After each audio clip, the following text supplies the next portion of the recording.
Superintendent from the Bermudian Springs School District, which is located in South Central Pennsylvania. And I'll be the moderator today with a great group. Everybody's feeling a little punchy today. It's Friday. We're having a good time, and that's really what it's all about.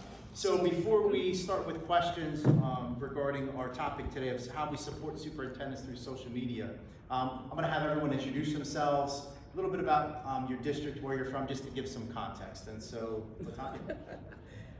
I think this was a setup. I was the last one to arrive, and consequently, I'm in the first seat. But I'm really excited that they let me in this group. I'm excited about being here today, and excited that you chose to be with us for the next hour.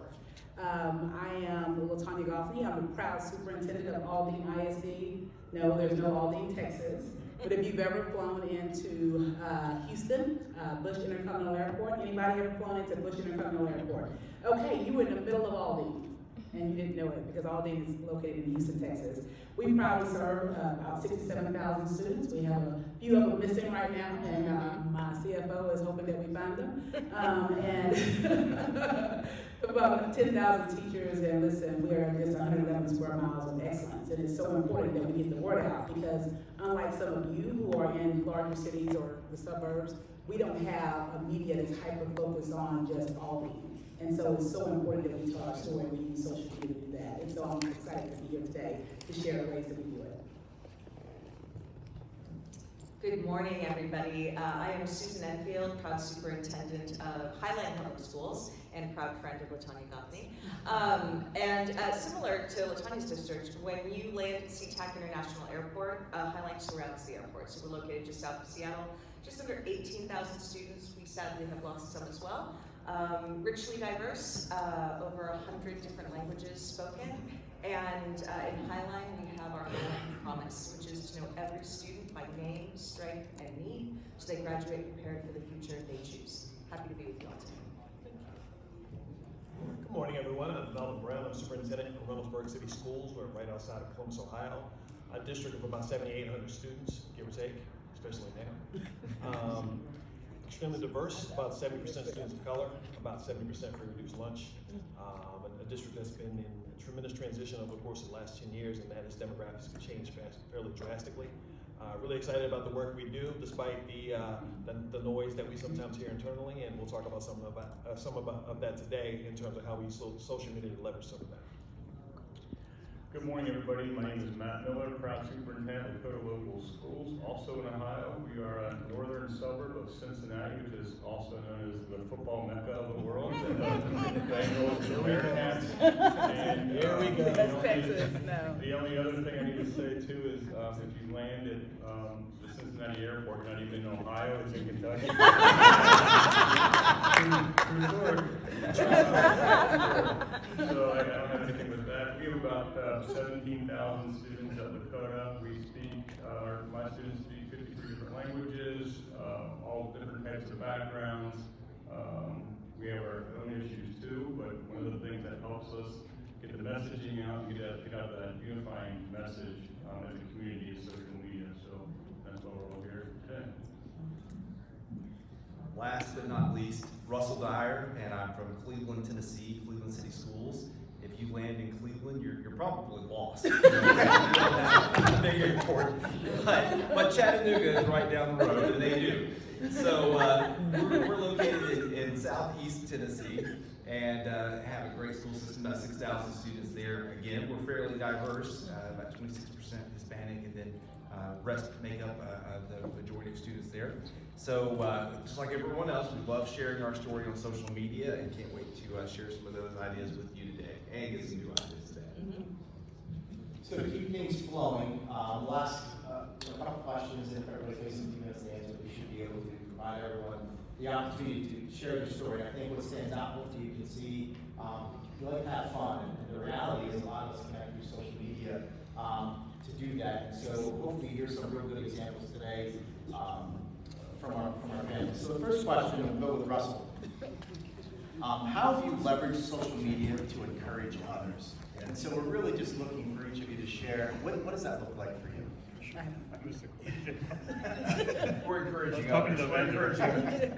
Social media for me is a great way that we can encourage others. I think everyone in this room would agree right now, anytime, but especially right now, is a tough time to be a school superintendent, a school principal, a school board member, or anything in the school business.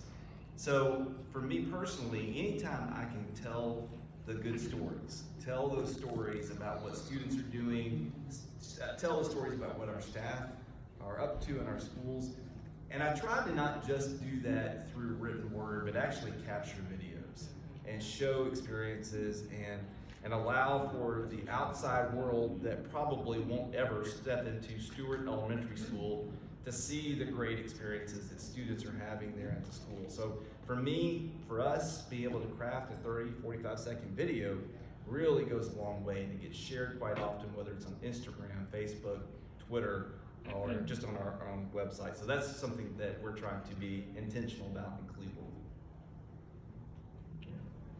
This is the first audience participation question I have. Please raise your hand if your school district has a district hashtag. Not enough.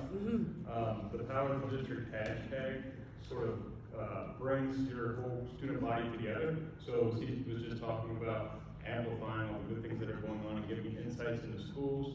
Pictures do that, videos do that. One of the things we should probably do that might not be out there is what are our socials? So I'm at Lakota Super. So if you get a chance, you can see what the things that are going on at my school. Our district hashtag is We Are Lakota, so you can do a search by that. You can get an insight into things that are happening, mostly positive, right?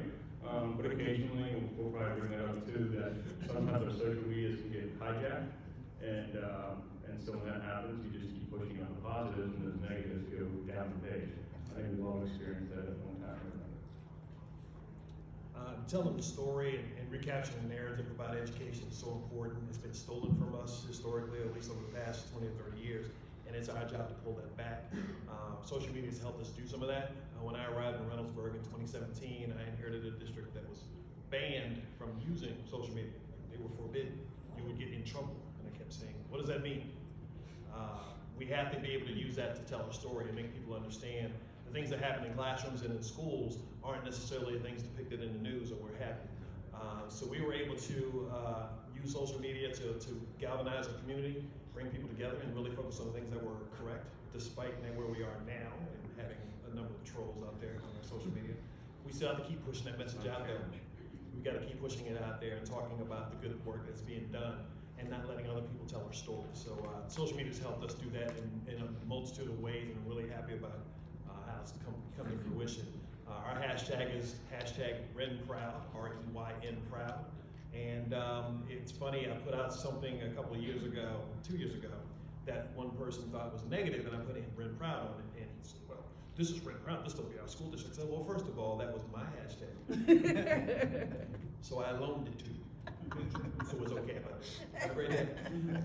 But it's been a changing factor for our district, and I'm happy that we're doing it this way. So I think that the purpose of social media, there are many purposes, but I think from a superintendent's perspective, we use social media to do three things. Advocate, celebrate, and Educate. It's only water in here. It's water. But it really is a wonderful way. I can't tell you how many times I go somewhere to a meeting like this and someone will say, I feel like I know everything that's going on in Highline Public Schools because I follow what you put out on Twitter and Instagram and all of that. So I think that using it for those three purposes is really important. But here's the other thing. It's also a great way for us to support one another. One of the things that I say is follow every superintendent you see on social media. Even if you've never met them, you may never meet them in person, although it's really cool when you meet a Twitter friend in person. But follow them, because there's strength in numbers. And we're all in this together, and as superintendents, we're an N of 1 in our district. And it's hard. And I think that social media reminds us that we're actually not an N of 1, right? That we are a really powerful network. The other thing that I will say is that I'm at Suped Enfield, SUPTENFIELD. Other thing I'll say that, and it was my assistant director of communications who told me this, that create a handle that's portable. So I'm actually in the process of looking for my next superintendency, and I can still be Suped Enfield wherever I go again, versus tying it to my district, and my comms person told me that. So. You know, when we think about the journey of social media, I'll never forget, Facebook used to be the bad, ugly Facebook. They're saying all those mean things about our district, and don't y'all go on that because there's so many bad things, and so everybody was warned to stay away. And I'll never forget, I was a soup in a small town, Cold Spring, and I'm like, we're gonna start a Facebook page. And technology director almost fainted, everybody almost fainted. We're gonna do what? But it was probably one of the most powerful things because I was in a small town, no media. I was elected to go to a larger district in Lufkin, and same thing happened. One of the first things I did during my listening and learning tour was start a Facebook.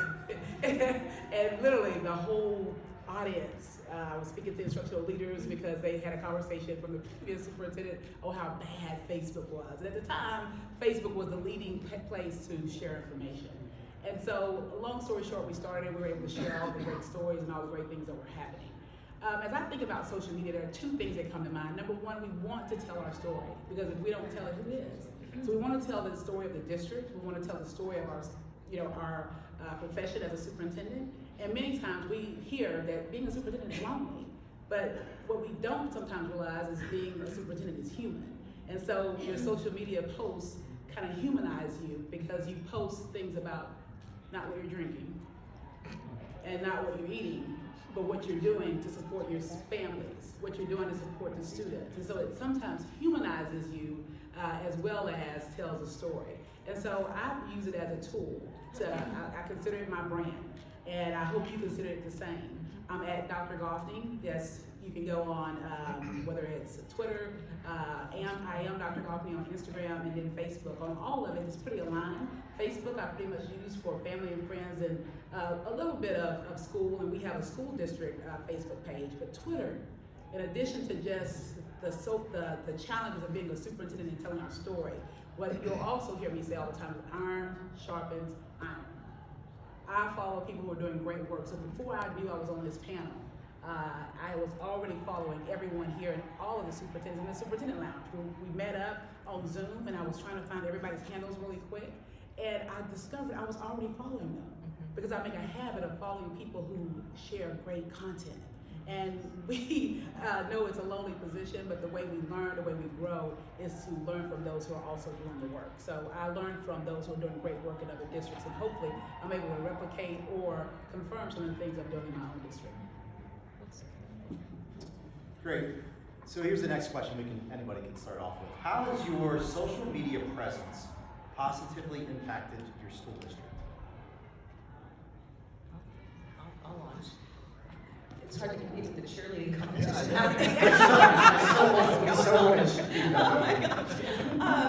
Well, as I said, I think that it's a wonderful way to tell your district story, and people know what's happening in Highline because I'm constantly putting things out there.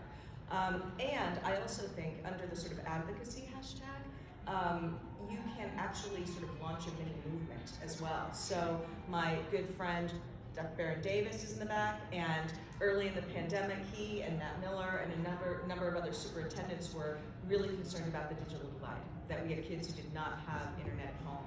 And so we launched a hashtag, Connect Kids Now. We're all part of League of Innovative Schools, Digital Promise. And I'm not sure it set the world on fire, but it got some traction. And I think that the way that the way that you can harness it to not just tell your story, but to really signal sort of the importance of issues impacting our kids is really important. And the irony is we weren't necessarily having involved in that work with Digital Promise in Texas, but we needed our kids to be connected. So in Texas, we jumped on it based off the fact that they were sharing. And so what I'll tell you in addition, that hashtags are so important.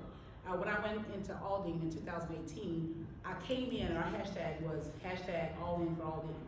I didn't announce it, I didn't mandate it, I just started putting hashtag all in for Aldine. I'm Yusuf, I believe that where people are unified, they can get work done. So I was really focused on that. And then the next year, it was We Are Aldine. So every year we have a different hashtag. During COVID, we were Aldine anywhere. And then when we had to go out and show that Aldine cares, we're hashtag Aldine cares. And the beauty of that is you have all of your staff on all your different campuses sharing the same message with the hashtag. And when I go visit a campus, I'm taking pictures to share something from that campus. One of the things that we made sure of for Twitter, every single campus has a hashtag, and that hashtag is an easy to understand, so it's not my beautiful campus something. We use the name to brand the campus. And so listen, when we say leadership starts at the top, if you're sharing the good news, if you're sharing what's great that's happening in the district and on the campuses when you visit, you train your leaders to also see the good. You train your teachers to also share the good, because it'll help to definitely outweigh some of the bad things that could happen as a matter of just educating in public schools. And for us, I mentioned earlier that social media was banned in our district when I got there. We're a district that was 2 years removed from a strike, a 2-week strike when I got there. And it was important that we're able to pull people together to understand what we're about, what the work needed to be, and how we need to work together to get that done and tell our story. So it was able to transform how people viewed us, what they were able to see, if you will, into classrooms and into department meetings and into the work that's being done. And we didn't necessarily have to talk about the nonsense that other people posted. The beauty of that, when you have a hashtag that starts to, it starts to snowball, and people within your community pick up that hashtag and start sharing that good news with you. We were able to get people that we did not think would be putting out good stuff to put out positive news about the district based on things they saw. Because unfortunately, without that platform, no one sees those things. We see them, we appreciate them, but no one on the outside can see that unless we give them that. So it's really helped us tell our story in a way that it was certainly not being told before. Having connections with people across the country, I've stolen so many ideas from people in this room, and that's the beauty of what this has done. I think it's made us all much more powerful in the work we can do. And it's made some connections on a personal level that I never thought I would have had in my entire career, where I can reach across the country and ask a question to Susan, knowing that would never have happened without this platform being available to us. So it's a really powerful tool, and it's crucial to use it to your advantage. So yes to all that. The other thing that, and I'm sure all of you in this room knows too, is when you have that district hashtag, when I search the district hashtag, that helps me find out what's going on too in the district, so that with the other teachers and other administrators and parents and community groups, they steal our hashtag, so to speak, and we promote that, we use that, we brand the heck out of it on all of our materials with the PR team. The other thing that I think in terms of social media that's helped me with communication with my community has been Facebook. And I know that can be a little bit dangerous, but I have a separate personal Facebook page and a professional Facebook page. And so I did, pre-pandemic, I did community chats out in the public and coffee chats, and once a month I would go somewhere. We would get anywhere from 8 people to maybe 30 people that would show up, and I would give an update on all things going on in the district, and then I would do a Q&A. It was about an hour. Then when the pandemic hit and we shut down, I just took those to Facebook Live, which some people in my district are like, what are you doing? You're gonna get killed. Sometimes I did. But we did the chats on Facebook Live, and we had, at the peak, probably close to 800 people watching live in my community, and then thousands of hits because it saves it, and then you can just go to my professional Facebook page and just play the chat. So I would give the rundown of what's going on in the district, and then in the comments section, I would read the questions. Now, 95% of those were positive, 5% were awful, and I would either just skip them, or I would say, yeah, it's not really going on, it's happening. I think Susan jumped in a couple times to mess me up. But it's helpful. The other thing that it does too, when I'm talking about things that are going on in the district and people are putting comments in that Facebook Live window, is I have other people in the community commenting, reaffirming things that are going on, or if somebody asks a question, they're already answering for me. And at the start, it was just people on my team that were doing that, and now I have parents that are jumping in and saying, well, when he said this is an example of that, or if somebody asks a question, I don't only have to answer all of them now. So, and again, it's a tool. Some people use it for things that we wish they didn't, but we just try to amplify the positives. I think what I would add, I agree with everything you said. Like a lot of school districts, we don't have a full-time PR person. We have someone that works at it, but we don't have that full-time person in the district to that's our size, although we'd love to have that. So what we've done is partner with a local public relations firm that specializes in doing this type of work to help us and act as a thought partner with us. So when we have a crisis, they're there to support us. When we have great things happening, they're there to help us or help us produce a video or whatever the case may be. And we have them on a retainer every month that's much cheaper than having a full-time person at our district office always on call. So that's something that's worked well for us. One of the ideas that came from that is how we can act to shine a light on a lot of school activities that people on the outside would never see. Most people in the public have no idea how school nutrition works, for example. So how can we create a video going into the back areas of the kitchen, shine a light on the school cafeteria folk to really give them an idea that we're running full-scale restaurants at every single school, because most people don't have a clue. Or how can we do that with transportation or other behind-the-scenes places, whether you call it Factual Friday or whatever you want to call that, that way of getting that PR out. I think it's just a great way to focus the attention where a lot of times attention doesn't fall. And that's been a real positive and something that we're working toward now. Out of curiosity, how many of you are the public relations team for your district? It's just you. I can relate that to a small school district. And so I think in the second half of this, you're hearing some different examples of how you can leverage people within the district. And so we'll try to bring in some comfort for you if you are the PR person as we answer some of these questions. So yes to that, but I also think even if we have our own PR team, we are part of that PR. 100%, yeah, absolutely. Yeah, absolutely. I have 2.5 on my team, and I can't do it without them, but, we're always communicating, talking, So let's shift gears then. If you have a team, what role do you play as the superintendent? Because, PR people come at things from a different angle. So what role do you play on your PR team? I'll jump on that one. I think I'm there to give perspective and strategy.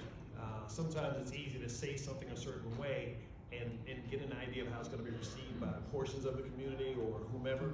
And if you can change that message a little bit, now all of a sudden you can encompass everybody. We have a communications director who's dealt with some fairly high-level crisis type situations, but sometimes she wants to rush and put it out there like, whoa. Give them a little bit of a hint, drop some crumbs, start dropping some hints, and then you can hit with a big thing happening. So using it in that way, it helps us to avoid, how do I want to put this? Alienating, I'll use that word today, portions of our community who then would want to come back with people from other parts of the community. So it's helpful to understand. My PR team sometimes my filter, so I'll send something or put something out, and I'm like, I don't know if I should or shouldn't, I will send it to them first and say, can I do this? And if they say no, I don't. That's that I'll read this email before I send it. Right. All the time. LaTanya and I were just talking that, and we're in districts where we have a chief communications officer, and she was saying it's like my most important position, and it really is. My chief communications officer, Kathy Carboni-Rogers, is brilliant. I think she's one of the best in the business. And I think if you have a really good comms person, PR person, they're going to tell you what you need to hear, not what you want to hear. And you desperately need that, right? So I trust her when she comes to me and says, don't do that. Or you need to address this. And so I think that having them as your sounding board, your filter, whatever you want to say. But if you don't have a team, I think, there are ways to harness the community, but you can also put the message. I mean, that's the beauty of social media, is you don't need a team to just send, to sort of put out their images and the work that's happening in your district. Yeah, I totally agree. The strategy, there are two things. Number one, there's a district, and then I think as a superintendent, and your strategy for responding to a crisis and your strategy to telling your story, I think are totally two different things. I do believe that it's everyone's job to be public relations. I tell our teachers during our convocation, they wanted me to go out and purchase all these billboards and say how great we were. But that's not gonna say anything if the interaction with that teacher or that front office worker isn't positive. So we involve everyone in our strategy for sharing the great news that's happening in all the United States. And the best way to do it, though, is through a unified approach. So while as a superintendent, I model it and others pick up on it, including my cabinet, ELT, campus principals, everyone, they know that I have time for social media, you have time for social media. So I run my social media, and to the chagrin of about a communications person who's not here, she's having a baby, but if she were here, she hates it because I'm so accessible. If someone inboxes me, guess what? My team, they're here, it doesn't matter what time I get it, they're gonna get a screenshot. I don't respond, but I send a screenshot to them, and then they have to respond. And so it's, and everyone kind of knows it, but it does provide a level of an opportunity to address a concern immediately because they feel like they know me. And there's some dangers to that. I mean, when you're somewhere and you look up and this person's like, LaTanya, hi. Who are you? You drove an hour to my church. This is weird. Stranger danger. But seriously though, that's a true story too. But I do believe that we have an obligation, everyone, whatever district you serve in, to tell the story and to communicate the positive and to be open and available for to address any issues. I want to just build on one thing LaTanya said. You know, there is a dark side to this, and you also have to have a pretty thick skin.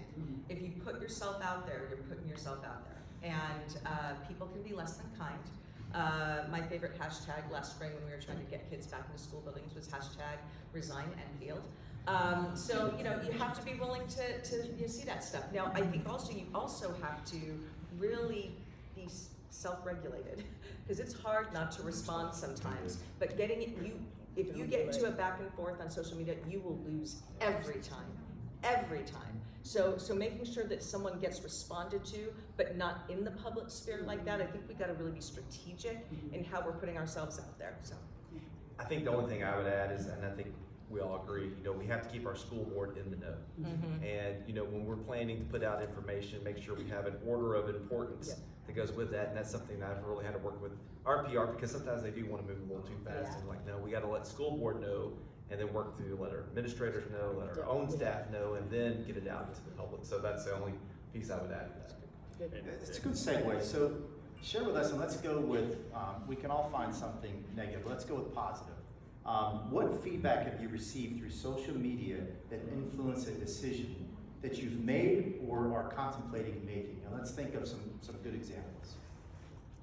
Let's not go with where I'm in Pennsylvania, it's the snow day. Like, hey, Shane, look at the roads, they're really bad as they're driving with the phone in the video. Look at how bad they are. not in terms of influencing a decision, but sometimes people will put something on there, and I'm trying to think of a specific example, where they'll share it like a legitimate concern, not like a nasty coming at you concern, but like, you know, hey, at Superintendent, did you know, blah, blah, blah, whatever it is, and I can act on that, right? And then you can show people that you're actually listening and you're accessible. So you can use it as a way, I think, to get feedback and make improvements to the system that people feel like they're seen and heard. And at the end of the day, that's the beauty of social media. You can help people in your community feel seen and heard. And ultimately, that's what every person wants to feel. So yeah, like you said, if you hear it once, you're like, okay, that's one person, but I kind of triangulated the information, and so you're like, okay, that's a true concern.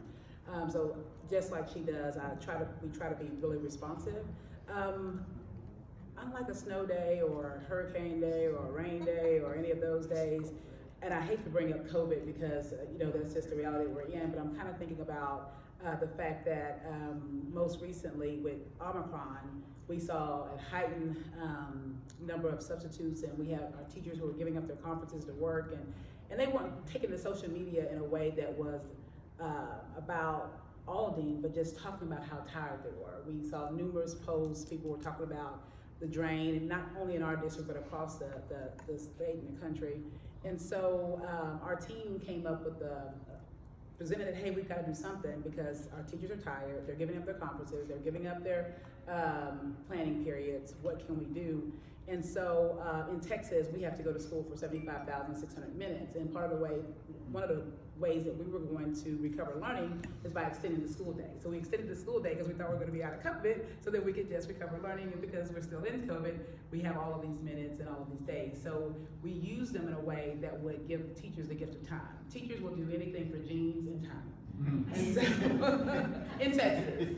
And so long story short, based off just, it was just a feeling that we've got to do something in addition to just self-talk, encouraging self-care and all of that. How are we demonstrating that we were hearing some of the concerns from our teachers? And so we redid our calendar where we gave 3 Fridays off. There were teacher work days, students worked at home, and the teachers felt heard, they felt appreciated, and we could do it because we had built that time into our schedule. But I think to Susan's point, it's really just being responsive in general, not just to staff members, but community members, parents, students even. If you hear a concern that's blatant or they tag me, I hate, they don't really know this, but I have never publicly said it, but if I'm tagged, my team has 24 hours to respond to whatever this issue is that they're trying to address. So we try to be really responsive. I think since we're in this space talking about monitoring what's there and whatnot, I think it's also important to note that I don't actually monitor social media spaces. That's what our folks do, because it's depressing. Sometimes you will need counseling if you read all the comments. So I have someone else do that, and if we see trends of things that we might need to respond to, we typically don't respond to those persons individually. We respond collectively, so people don't think all of a sudden their noise or their nonsense garners any attention. So we use it in that way to respond to things that might be out there as well. I had some fun with my kids as far as snow days are concerned. They think I'm kind of a miser, if you will, when it comes to snow days, so they weren't happy with me a couple of weeks ago. There was a great meme put out about me holding a set of Uno cards and putting down a draw 25 or snow day. Which one will it be? It was brilliant. It was brilliant. So I responded with a meme of Allen Iverson holding a set of Uno cards saying, "I'm about to play my hand." And, you know, I just have fun with my kids in that regard to give them a chance to interact in that way. And then when you see them in the classroom, the same kid who tweeted at you has a different relationship or appreciation which you might bring. That's true. What did you decide to do? It was a snow day. Anybody else know that? I don't know that. I think, going back just a little bit too, is, especially on my professional Facebook page, I do not read the comments. I don't. So I use it as more as one-way tool for me. My team can go out there and look and see if there's anything needs to be responded to, or if someone does say something, then somebody else usually comes in behind it and it's a correction. I also don't use the messenger feature on Facebook I mean, it's out there, but like I don't even look. People send me DMs on Messenger on Facebook on my professional side, but I don't do that either. I feel like if that's a professional sense, that should come through an email, and I can ignore the email versus the Facebook side of things. So again, don't get too caught up in all the things that people say. A lot of times, especially with Twitter, those handles that people use are their second or third handle. It's not even their real name, and it's like, how do you respond to somebody that won't put themselves out there? That kind of brought it I'm trying to bring it back. Yeah. So where I live, just like a lot of other communities, school board elections have turned heated, and where they didn't used to be. And the same thing has found its way to where I am now, which is something new for our community. People aren't used to negative news being out there about school board races or the school system that they love and they grew up in.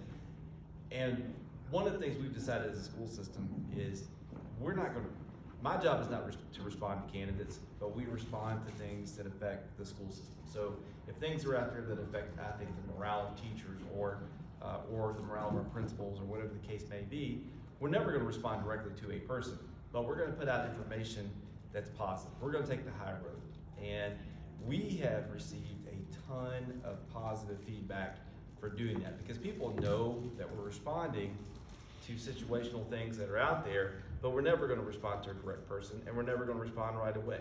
We wait a few days, and then we respond appropriately with some things that will really shine a light better on the positive aspects of our school system. And that's something, for me, has been very recent, but we're getting a lot of positive feedback from communications people, from people in the community, from strangers I've never met when I'm walking around the store. So that's something, to me, shows we're doing the right thing. We're not going to go negative. We're not going to go nasty. We're the school system, and our job is to promote the great things happening and just to tell the truth. And that's what we're trying to do, and it's winning. It's not really winning, but it's working. That's what we're after. I'll add one positive piece. We all, I think everyone here can relate, the challenge it has been to find staffing. And so we've really tried to leverage social media to push out our openings. And here's what I found in the feedback. Those people come in and interview and said, listen, in order to get to know you, we've looked at all your teachers' Twitter handles, and we've read what's going on. We've looked at your social media. This seems like a place that we want to be. And that's what got them in the door to even apply. So think about that with the shortage that you have now, using those tools to be able to say, hey, we have openings, and then that pulls people in and gets them to read the story that you've been sharing. Last question, and then I think we'll have a little bit of time if anyone in the audience has a question. So what advice can you share with someone who is hesitant to actively engage on social media now?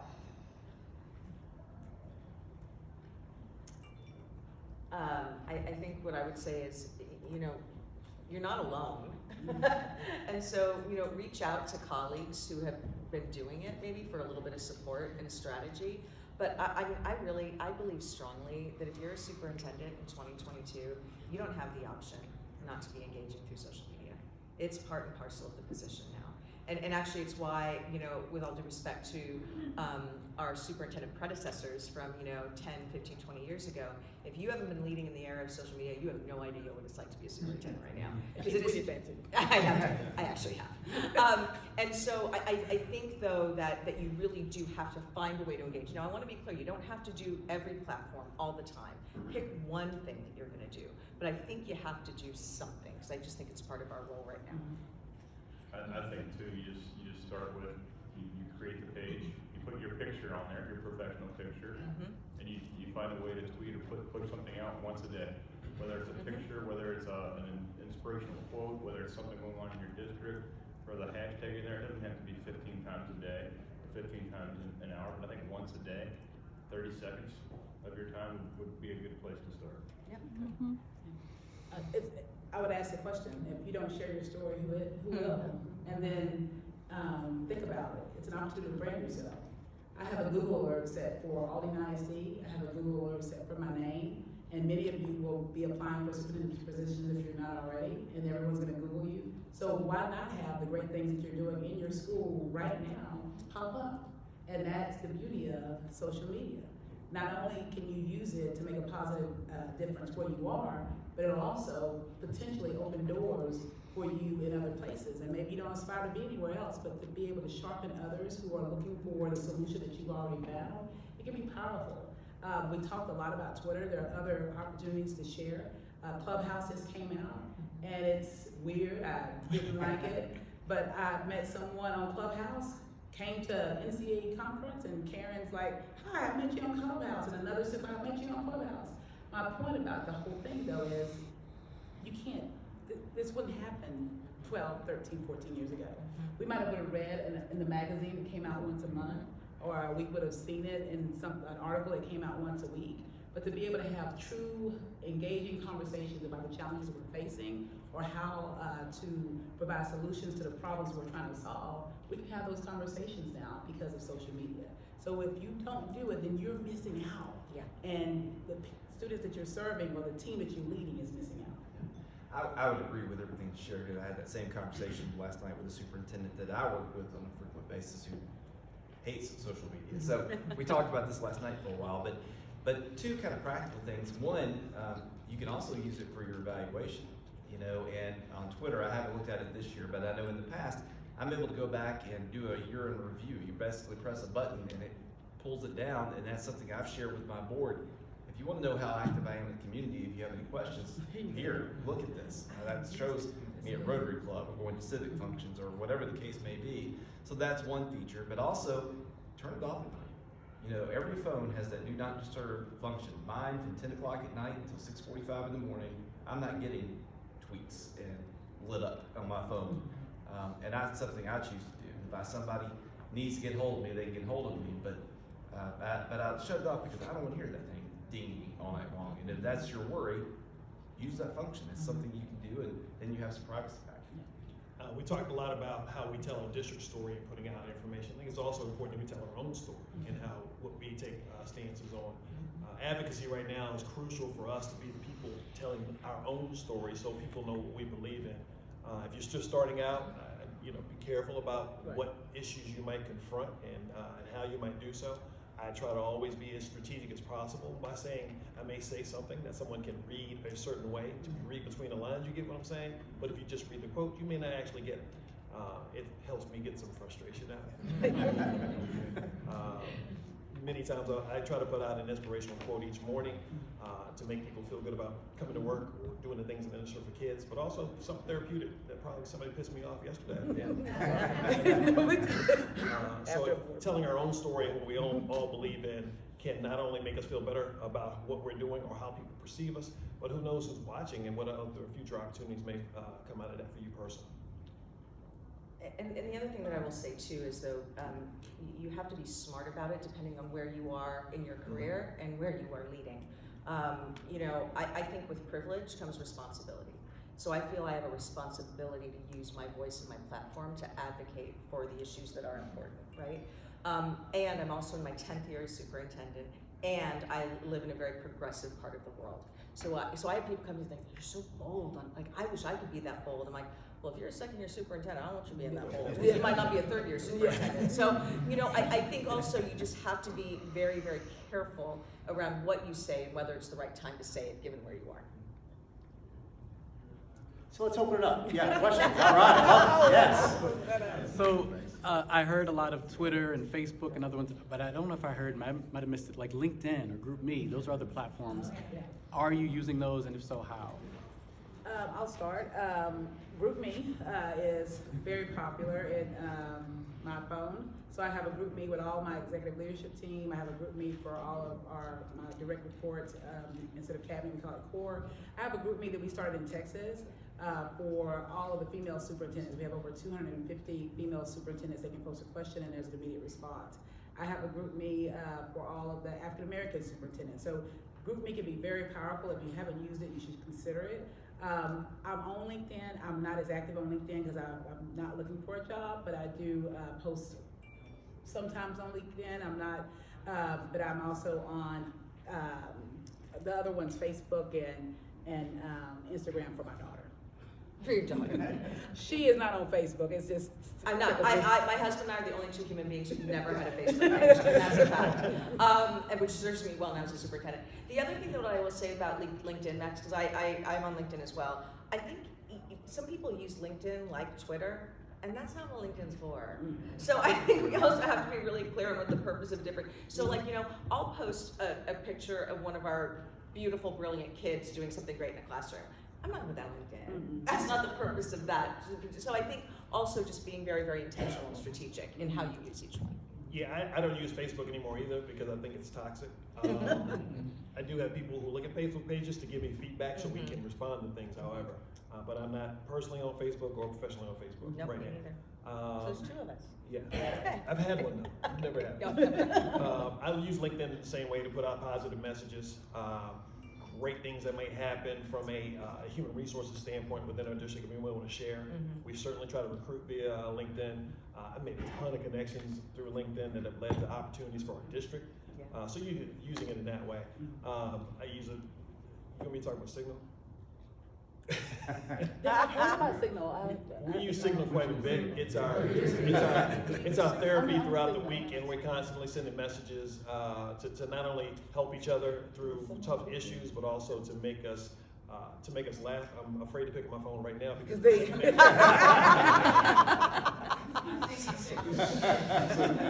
has been great just to give some levity to life, because in this day and age, we get beat up every day, and if we don't have folks around us to build us up, we won't survive. Yes to Instagram, not really to LinkedIn. I have a page, but I don't really use it, but it sounds like maybe I should.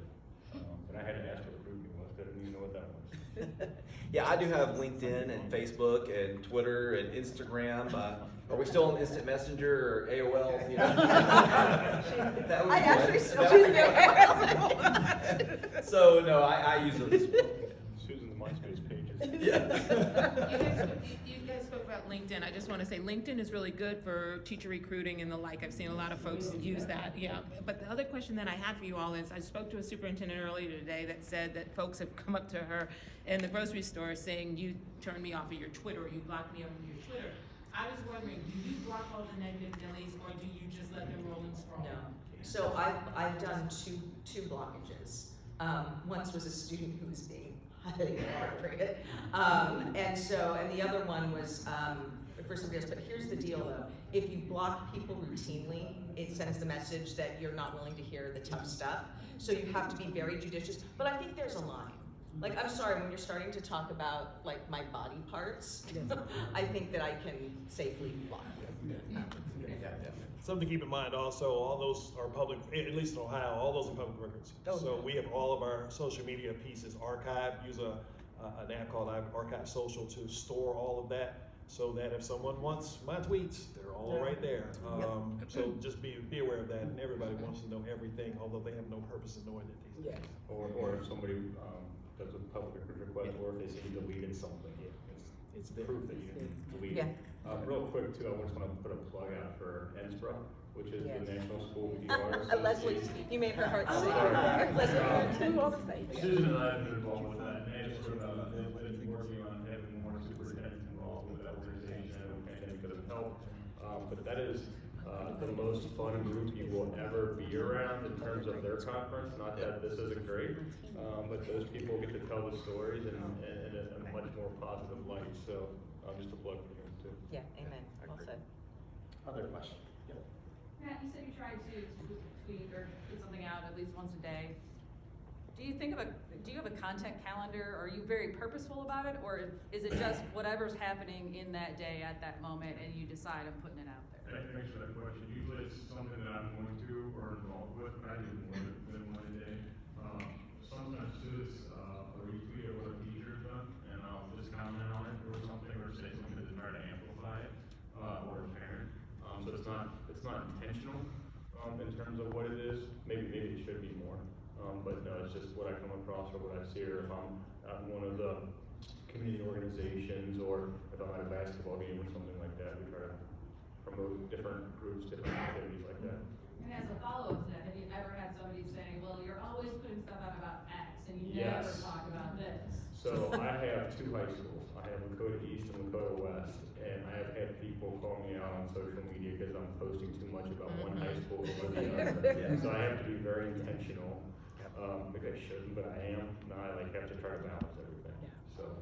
I mean, I've had people, the teacher say, hey, you didn't like my post from earlier today.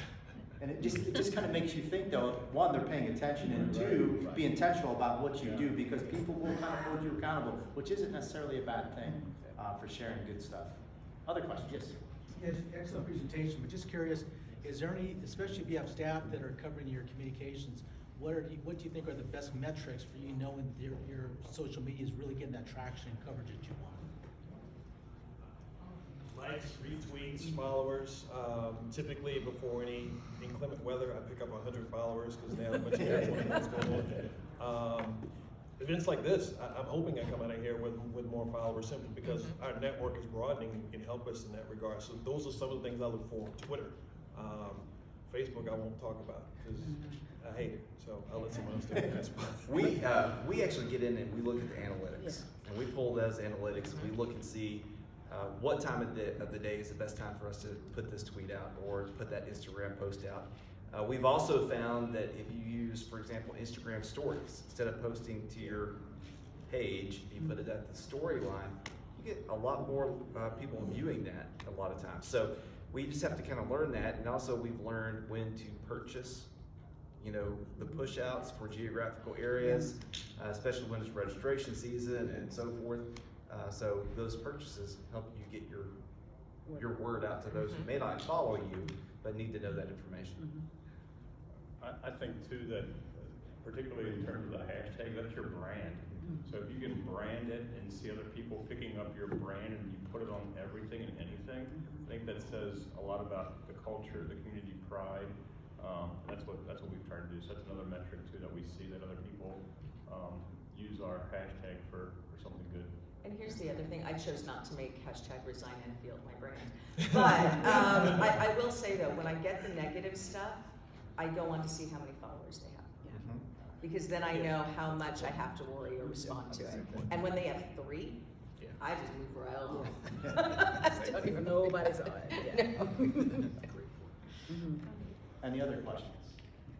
Just one more. I'm curious on if you have your board members or your principals that start doing things that you feel is inappropriate and kind of taken away from your, your district, how do you approach that? Do you have someone that kind of talks to them, or? So it's dicey, right? Because First Amendment, freedom of speech, blah, blah, blah. I think that as professionals, it all comes down to just because you can doesn't mean you should. That said, we have a social media policy. And I would highly encourage you to make sure that you have a social media policy so that when staff members maybe are crossing a line, sometimes inadvertently, right? Just saying, that's really not in line with the policy here. So, you're welcome to email me, tweet me, and I'm happy to send you our policy if you'd like to see it. Policy here as well. My board members aren't as active on social media, but teachers, and so during board election, we had a principal who has both her Twitter accounts on the account, and so she accidentally tweeted during the day about the board election from the school page as opposed to her personal page. This is an example. Our social media liaison from the district office just goes and has a conversation. She said, "I'm sorry, I thought it was for my personal one," and so so but we have a social media policy, but those things happen and we just address it immediately.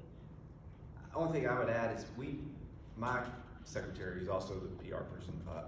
She has the master account information for all of our school issued Twitter or Instagram things. So if something pops up, we have the power. She can go in and take something down if we feel it needs to be taken down or whatever needs to happen. So we want to make sure that if it's from Cleveland High School, we have access to that page just in case something gets hijacked or whatever the case may be. Yes, sir. Thank you for this. You talked about the importance of putting your face and your name to this. Do you also, do you do that in addition to the district account or in place of, and what's your role with kind of walking in line? So for us, our district runs our district account. So we have one district Facebook. So our campuses don't have Facebook.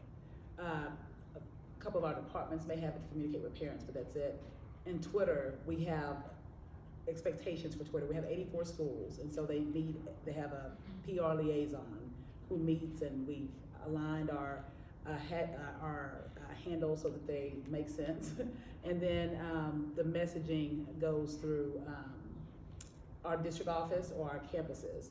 My page is personal, but it's about the district, and so I choose to run my page. Other SUPs may choose to have their person run their pages. I don't run the district's pages. I'll send something to someone and say, "Hey, this is good," or mostly I'll say, "Where is this? I know y'all are about to post it. I want to retweet as opposed to posting it first." And we have conversations like that, but I don't run the district's piece. We have a department that's responsible for that. And then I retweet and reshare, and they retweet and reshare my stuff. Does that make sense? Yep.